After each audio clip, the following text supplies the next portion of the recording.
O Supremo é para julgar casos excepcionais. Garantir o funcionamento da Constituição. O Supremo Tribunal Federal, ele julga as instâncias, fiscaliza as leis para a instância, a última, né? Ele analisa como última instância algum... Afinal, que corte é essa?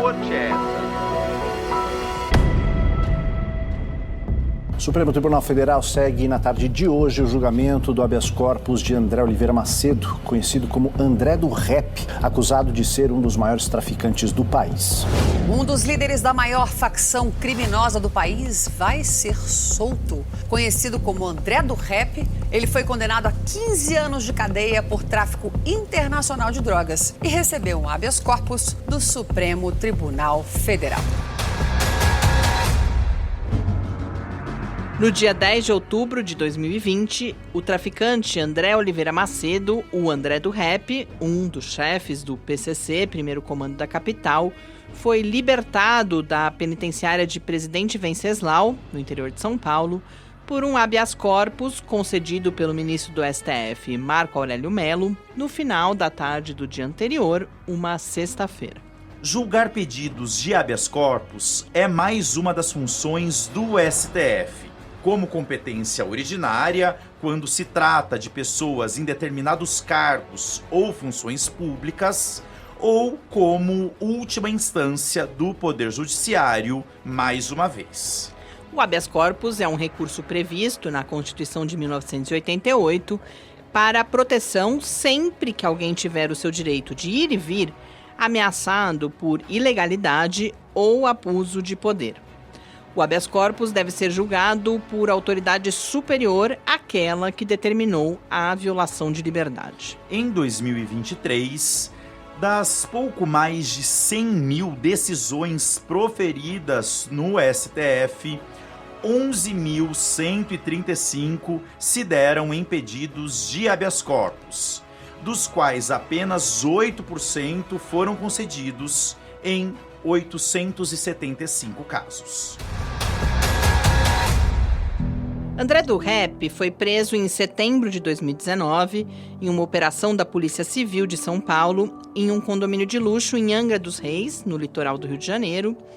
Ele era investigado por ter função de chefia dentro do PCC e gerenciar o envio de grandes remessas de cocaína à Europa.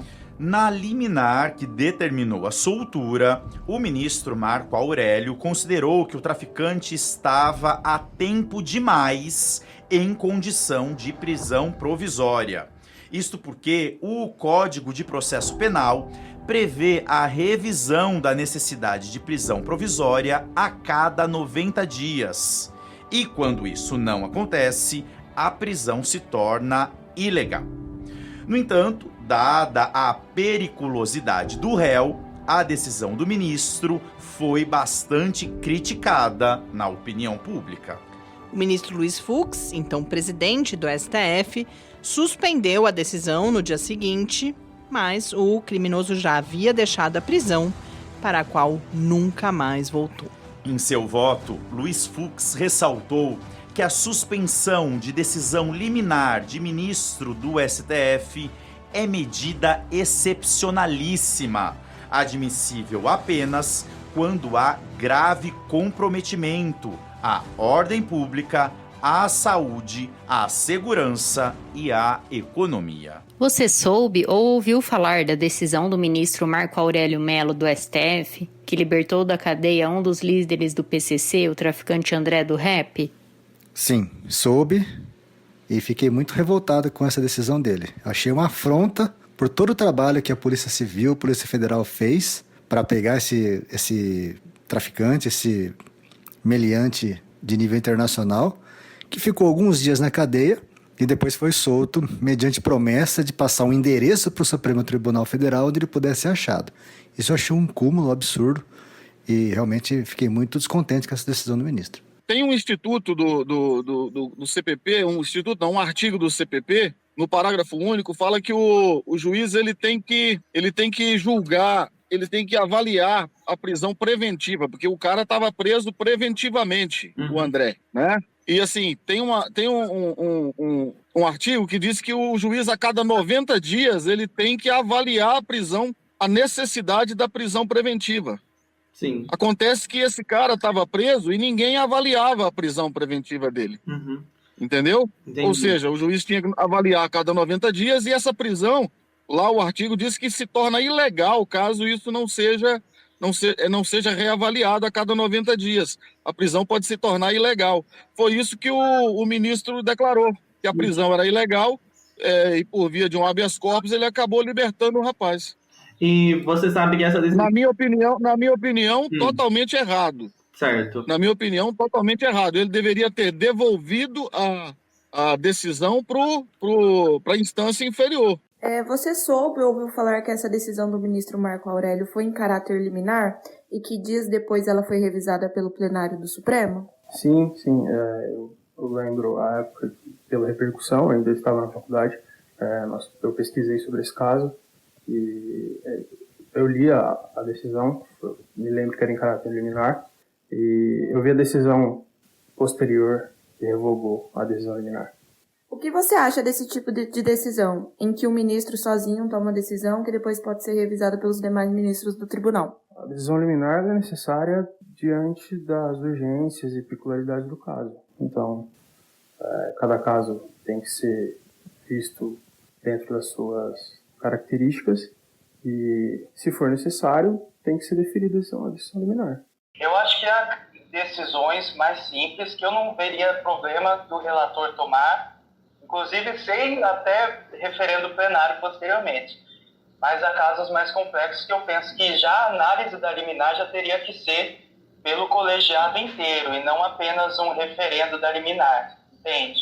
Mas eu acho que é um jeito que o tribunal encontrou de funcionar e que, por mal ou por bem, tem funcionado ultimamente. E o que você acha desse tipo de decisão, em que um ministro sozinho ele toma uma decisão que depois pode ser revisada pelos demais ministros do tribunal? Essa possibilidade de revisão, ela pode ser entendida como uma forma de insegurança jurídica em razão de decisões conflitantes, como foi esse exemplo do André do Rep, onde o ministro inicialmente concedeu essa liminar e posteriormente houve a cassação. Uhum. Mas, por outro lado, é uma forma também de garantir a efetividade da aplicação da justiça, porque o ministro, ao analisar o caso ali em sede de decisão monocrática, ele analisou de forma perfunctória e entendeu naquele momento pela liberdade. Já o plenário, que é composto por mais ministros, entendeu de outra forma. Eu acho que é um posicionamento efetivo do STF e é positivo para o ordenamento jurídico. Nós conversamos também com Marjorie Marona, professora e pesquisadora da Unirio, sobre o caso de André do Rep, e a avaliação dela ecoa as dos Gustavos, e sim, são 2 Gustavos nas falas que a gente ouviu, e a do Nicolas, que, de um lado, reconhecem a legitimidade da decisão liminar em caráter monocrático, mas, de outro, indicam a necessidade de cautela na sua utilização. É como os ministros profiram decisões monocráticas, tanto em situações de urgência, quanto em situações em que a matéria já está pacificada, né? E essas decisões, elas podem, de fato, ser revistas pelo colegiado. Especificamente aí quando há algum tipo de recurso ou pedido de reconsideração, tá? Então, nesse sentido, o caso do habeas corpus concedido ao André do Rep, né, ele é um exemplo dessa dinâmica. Você tem uma decisão individual do ministro Marco Aurélio, né, que foi revista e foi suspensa pelo presidente da corte, Luiz Fux, e depois foi confirmada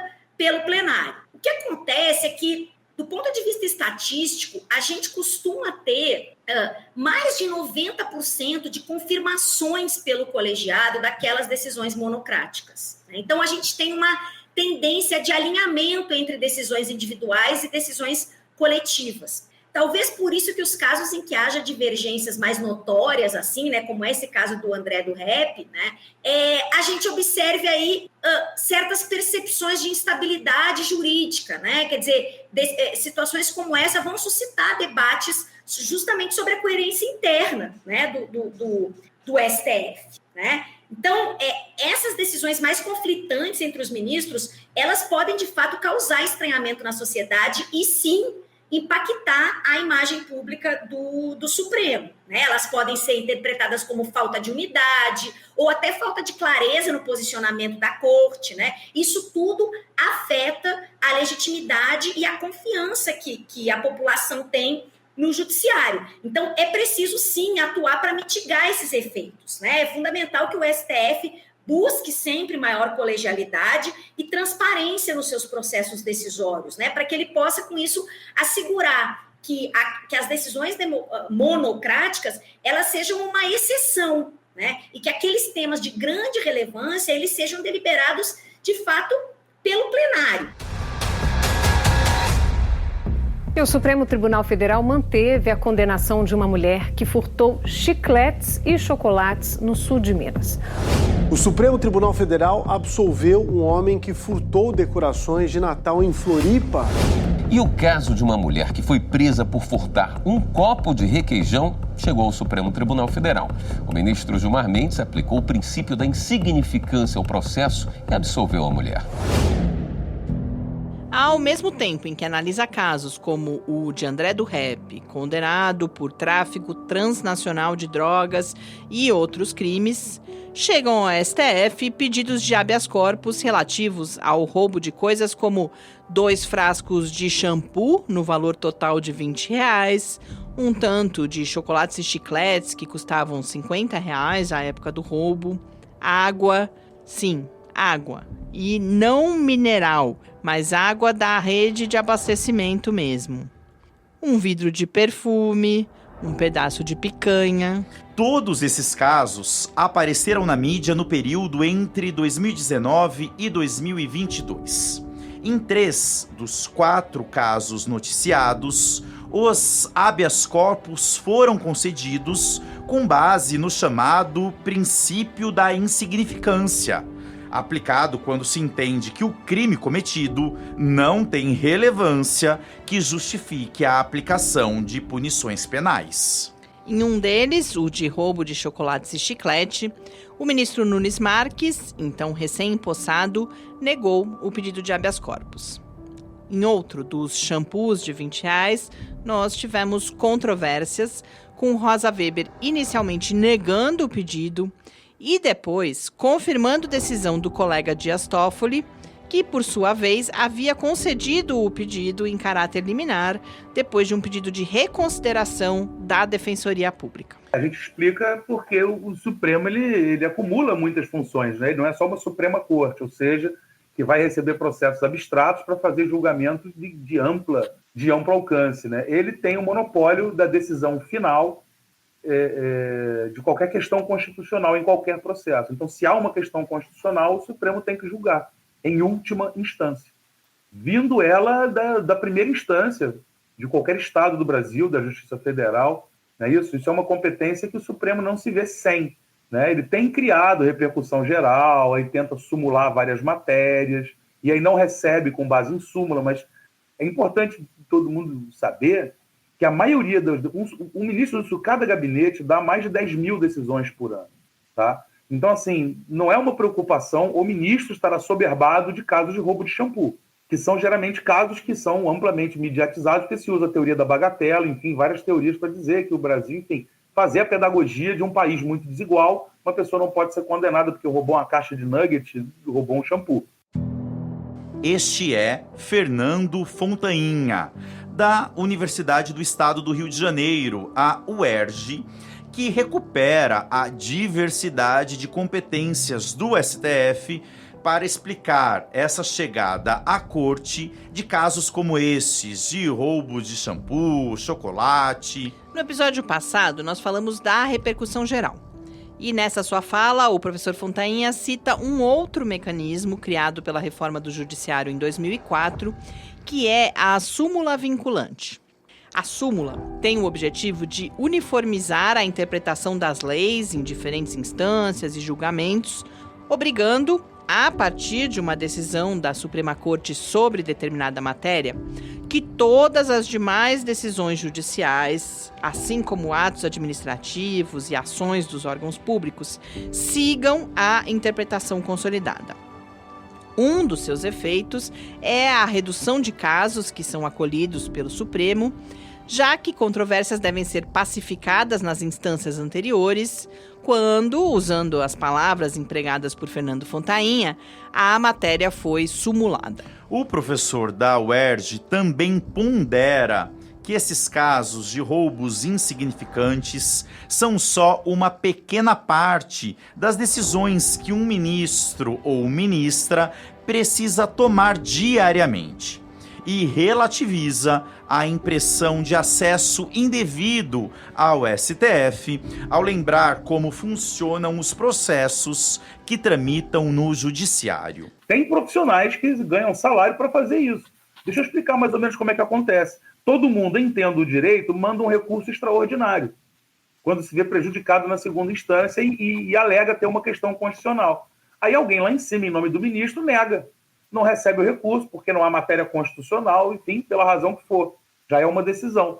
E cabe ainda um agravo de instrumento para questionar a decisão que não recebeu o recurso, para o recurso subir. Entende? Então, você imagina quantos por cento, né? A pessoa imagina, julga 10 mil casos por ano. Não são 10, nem 1.000 vão a plenário.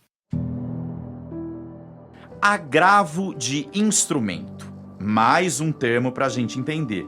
Este é um instrumento para questionar uma decisão intermediária antes do fim de um processo, quando essa decisão pode impactar o resultado final.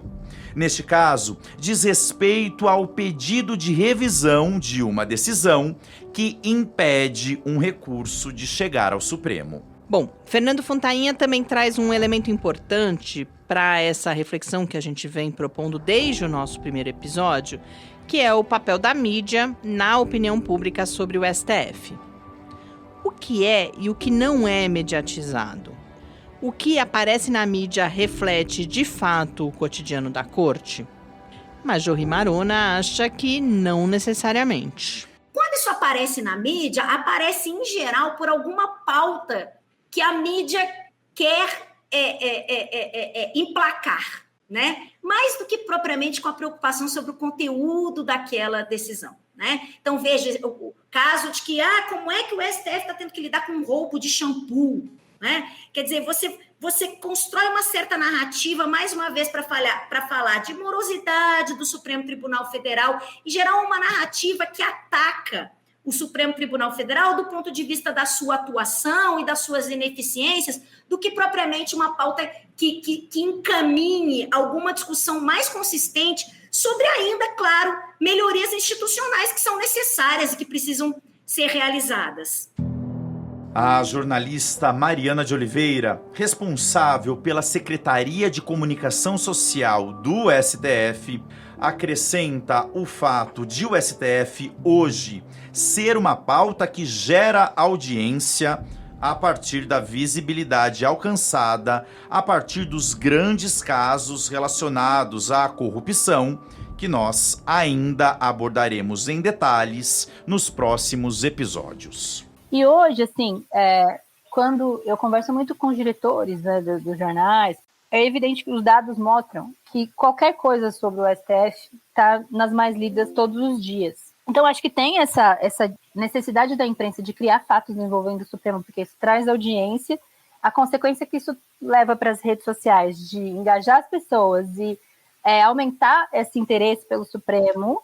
Mariana compartilhou conosco dados mostrando que, em média, são 600 notícias sobre o STF publicadas em jornais e sites jornalísticos por dia, 18 mil matérias por mês, um número que já é alto, mas que cresce muito quando nós vamos para as redes sociais. Mas nas redes sociais, são, em média, 110 mil menções dia, que dá mais ou menos 3 milhões e meio de menções mês. Então, assim, é isso. Mostra o tamanho que o Supremo tem de interesse, porque se os jornais publicam 600 matérias no site, 600 matérias do STF por dia, porque isso traz audiência. E a mesma coisa se isso gera um engajamento de 3,5 milhões de posts mês nas redes sociais, é porque isso movimenta. Eu acho que tem o fator de que, de fato, o Supremo decide as questões mais importantes do país. A Constituição ampla faz com que tudo chegue ao Supremo e tudo tem que ser decidido aqui, mas tem também um fator de criação por parte da mídia de aumentar o interesse porque aquilo dá audiência. A Secretaria de Comunicação Social do STF busca qualificar essa cobertura sobre o Supremo com um conjunto de ações que incluem a aproximação dos jornalistas e empresas do setor. Inclusive, a gente fez algumas coisas aqui no tribunal na tentativa de colaborar com essa responsabilidade, né, das empresas, do ponto de vista administrativo, não decisório, mas, por exemplo, fizemos cursos para jornalistas explicando, isso aqui é praxe, quando está escrito assim, por exemplo, se o ministro pede informações em 10 dias que está previsto aqui em lei, não dá para você escrever Supremo em Pareda Planalto, porque é isso, você coloca o tribunal na zona do conflito, quando na verdade o tribunal está simplesmente cumprindo uma praxe, cumprindo o que está previsto na lei. Então a gente tenta sensibilizar, eu faço isso desde que eu comecei a trabalhar aqui como chefe da comunicação, que já tem quase 5 anos, mas não é um processo fácil, justamente por conta dessa disputa entre a mídia e a rede social por visibilidade, por espaço. Então acaba que o jornalismo se deixa levar para temas que trazem mais audiência para poder também competir e não perder esse público. Eu não estou nem dizendo que é por maldade, estou dizendo que é para poder atrair as pessoas. Só que nesse processo de atrair o clique, você acaba contaminando mesmo e às vezes distorcendo o papel que aquela instituição está cumprindo. Enfim, a gente tenta conversar, mas é claro que tem também algo que perpassa isso, né? Então, às vezes, quantas vezes você conversa com um repórter e eu falo, essa matéria tá esquentada. Aí fala assim, não teve jeito, tentei derrubar, mas o meu chefe falou que tinha que fazer, porque vai dar clique. E depois dá mesmo, sabe? Nós vamos voltar a falar com a Mariana sobre as ações de comunicação do próprio Supremo, mas nesse episódio, para fechar o olhar sobre os casos que nós destacamos, de André do Rep, dos pequenos furtos, nós vamos agora para os resultados encontrados na análise da cobertura na Folha de São Paulo e no G1, feita pela equipe do projeto de pesquisa O Supremo na Mídia, Independência, Transparência e Accountability. Mariana, a análise mostrou que as decisões divergentes entre ministros foram bastante exploradas, tanto no caso dos pequenos furtos, quanto na decisão sobre André do Rep. E o enquadramento foi majoritariamente considerado negativo nos dois veículos. No G1, o enquadramento negativo ressaltou divergências internas da corte e a perplexidade de profissionais da segurança pública diante da decisão. Algumas das manchetes foram: Fux estuda levar ao plenário do STF o caso do traficante André do Rep. Foragido, traficante André do Rep é alvo de operação da Polícia de São Paulo após presidente do STF suspender soltura. Na Folha de São Paulo, também foram evidenciadas as contradições internas do Supremo, em títulos como: Supremo alimenta e expõe seus próprios defeitos em praça pública. Gilmar absolve mulher que furtou picanha no dia em que Rosa condena jovem que furtou shampoo. Certas notícias sobre o STF são apresentadas quase como um jogo político. Eu me lembro de ler uma manchete sobre o caso do André do Rep que falava assim: derrotado, ministro Marco Aurélio diz que Fux foi autoritário ao caçar liminar. Derrotado. Isso não é linguagem jurídica, é linguagem de embate, de competição. Toda vez que se fala em vitória ou derrota, em placar apertado, em disputa entre ministros, isso é um tipo de enquadramento, que a literatura chama de enquadramento de jogo, o game frame. Isso transforma o STF praticamente em uma arena de confrontos. Essa ênfase midiática nos conflitos internos e nas divergências entre os ministros pode influenciar a forma como a sociedade vê o STF. Em vez de enxergar o Supremo como uma instituição técnica que interpreta a Constituição com base em argumentos técnicos e jurídicos, o público pode passar a ver os ministros como políticos disputando espaço, influência e em busca da vitória. Tradicionalmente, os estudos mostram que a legitimidade das Supremas Cortes não vem apenas do conteúdo das decisões que elas tomam, mas da maneira como elas são percebidas pelo público. E um dos pilares dessa percepção são os chamados símbolos legais. Então a gente tem aquele prédio imponente, a gente tem os rituais, a gente tem a vestimenta, né, as togas, a linguagem que é técnica, formal. Então todos esses elementos, eles passam uma mensagem muito poderosa. Ali não tem política, ali tem justiça. E isso ajuda a construir a imagem de uma corte imparcial, técnica, que está acima dos interesses políticos. E mais, quando o Supremo ganha destaque na cobertura jornalística, seja por uma decisão que ele tenha tomado ou pela indicação de um novo ministro ao tribunal, o público em massa tem a chance de entrar em contato com esses símbolos. E isso, mesmo que de forma indireta, tende a fortalecer o respeito pela instituição. Então tem um cerimonial, tem um distanciamento da imagem das outras instituições políticas. Mas e quando o foco da mídia é o conflito?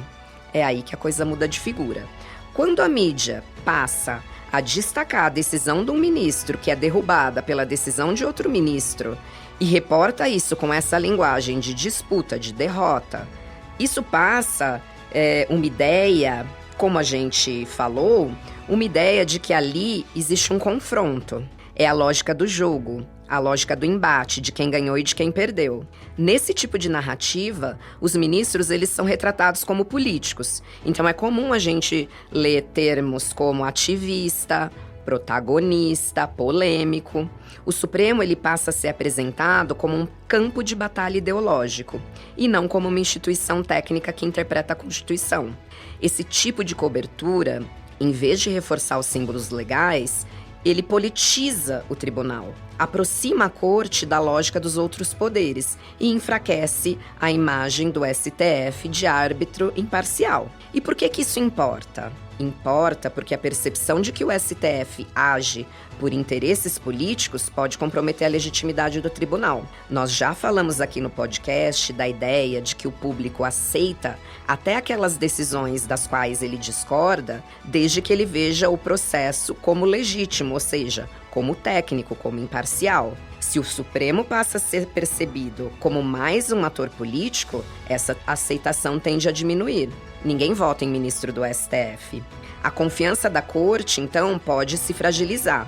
E isso tem efeitos de longo prazo no próprio funcionamento da democracia. Quando a cobertura da imprensa enfatiza o caráter jurídico das decisões, usando termos como técnico, como legalista, como imparcial, a imagem da corte tende a ser mais positiva, mais associada à ideia de que ali se decide com base na Constituição e não em preferências políticas pessoais. A pesquisa ajuda a entender que o STF não é apenas o que ele faz, mas também o que ele parece ser, e que essa aparência depende principalmente da forma como a imprensa escolhe contar a história.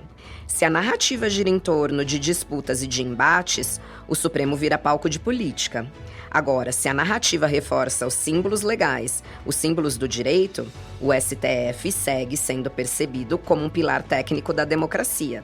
Em resumo, a maneira como a mídia cobre o STF molda a forma como o público vê o tribunal e, por consequência, molda também o quanto nós confiamos nessa instituição.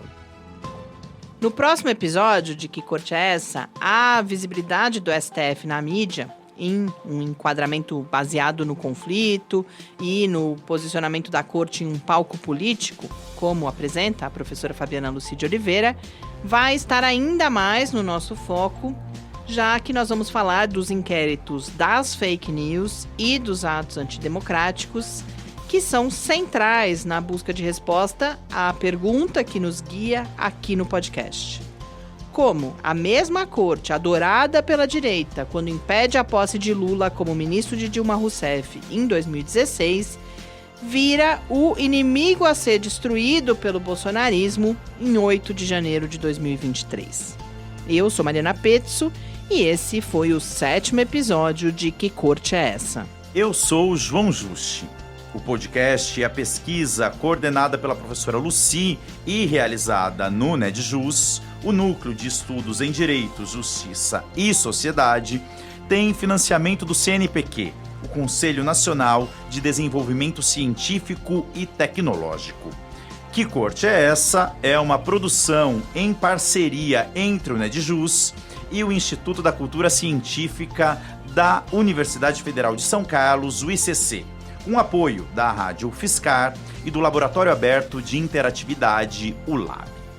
Você pode ouvir todos os episódios e acessar outros materiais na página do projeto a partir do endereço icc.ufscar.br. Eu espero vocês no nosso próximo episódio.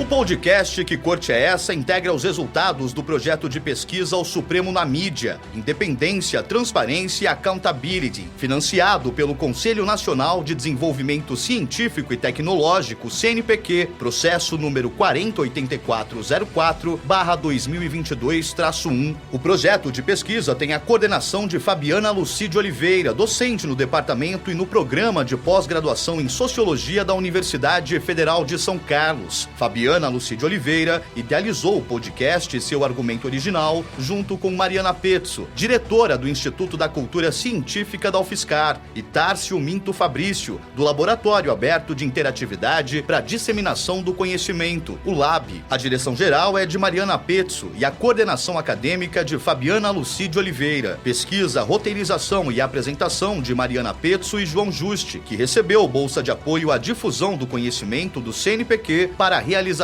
do projeto. Entrevistas com especialistas foram feitas por João Juste. Demais entrevistas foram realizadas pela equipe do projeto de pesquisa. Com bolsas de iniciação científica da FAPESP, participaram Ana Lívia Ventura Mazinelli e Felipe Silva de Campos. Gabriel Garcia Moreira e Thalita Silva Costa Bueno foram bolsistas de iniciação científica do CNPq. Compuseram a equipe também as doutorandas Desirê Ferreira Marques Ribeiro, Lorena Cristina da Silva Melo e Thalita Passos de Lima Van Hout. A identidade sonora, captação e edição de áudio são de Gustavo Camilo, da Rádio UFSCar. Vozes complementares são de Eduardo Sotomayor e Estela de Oliveira. Identidade visual de Henrique Mateus. Edição de entrevistas em vídeo de Maurício Xavier. Site por Mailon Martins de Melo, Mariana Pezzo e Analice Gaspar Garcia.